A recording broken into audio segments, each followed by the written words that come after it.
Subjek kita pada hari ini adalah subjek sains dan kita akan menggunakan buku kurikulum Fardu Ain dan Fardu Kifayah Kafah Sains tahun 2. Tajuk yang pertama, Ciptaan Allah. Firman Allah Subhanahu wa taala. A'udzu billahi minasy syaithanir rajim. Wa tukhrijul hayya minal maiti wa tukhrijul maita minal hayy. Maksudnya, engkau keluarkan yang hidup dari yang mati dan engkau keluarkan yang mati dari yang hidup. Surah Ali Imran ayat 27.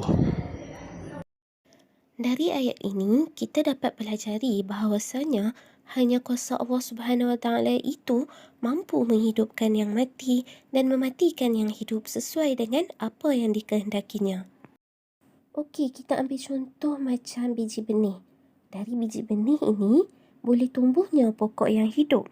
Dengan akal yang Allah Subhanahu Wa Taala berikan kepada manusia, manusia mampu untuk berfikir apa lagi yang boleh dilakukan untuk menyuburkan lagi tumbuhan yang tumbuh daripada biji benih ini. Contohnya air. Okey, suatu tumbuhan itu ada baja yang cukup, ada cahaya matahari yang cukup, tapi dia kekurangan air. Apa yang akan terjadi pada tumbuhan tu?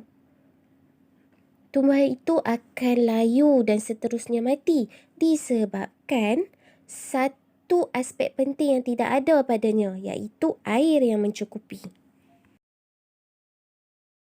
Siapa yang menciptakan air? Allah Subhanahu Wa Taala yang menciptakan air. Dengan air itu mampu menghidupkan tumbuhan. Dan tumbuhan memberikan oksigen kepada kita. Dan kita memerlukan oksigen untuk bernafas. Dekat sini boleh nampak tak betapa maha bijaksananya Allah Subhanahu Wa Taala ini yang menciptakan sesuatu dengan tidak sia-sia. Apa sahaja yang Allah Subhanahu Wa Taala ciptakan itu pasti ada asbab musabab. Kerana Allah Subhanahu Wa Taala adalah Al-Barik yang maha merancang dan menjadikan. Dialah yang merancang sesuatu sebelum menciptakannya. Allah Subhanahu Wa Taala adalah pencipta semua kejadian dengan kedudukan yang tersendiri. Allah Subhanahu Wa Taala yang menciptakan tanah, air, api, udara dan dari itu banyak makhluk yang diciptakannya. Seperti mana dalam surah Ar-Rum ayat 20 mafhumnya. Dan di antara tanda-tanda kekuasaannya ialah dia menciptakan kamu dari tanah. Kemudian tiba-tiba kamu menjadi manusia yang berkembang biak. Begitu cantik dan telitinya perancangan Allah Subhanahu Wa Taala dalam menciptakan sesuatu. Subhanallah. Dan kita wajib melahirkan rasa syukur atas nikmat yang dikurniakan oleh Allah Subhanahu Wa Taala dengan sentiasa berzikir, mengingati Allah dan mengucapkan Alhamdulillah yang dilafazkan dari hati seorang hamba yang mencintai Allah Subhanahu Wa Taala.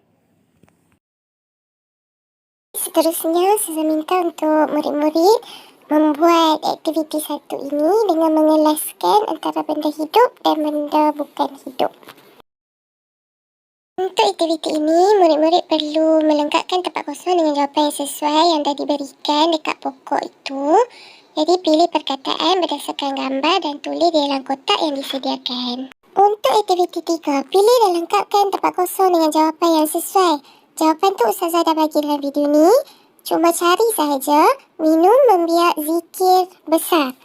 Jadi, murid-murid perlu mengisi tempat kosong dengan 4 jawapan tersebut. Apakah perkara yang boleh dilakukan oleh benda hidup? Okey. Ambil 4 jawapan yang telah saya sediakan ni. Pilih perkataan yang sesuai untuk mengisi tempat kosong di bawah. Untuk bahagian teguhkan iman, Ustazah mohon untuk anak-anak menghafal perkataan Al-Barik beserta maksudnya yang maha merancang dan menjadikan. Khususnya mohon untuk ibu bapa menulis ulasan beserta tanda tangan di muka surat 5. Terima kasih.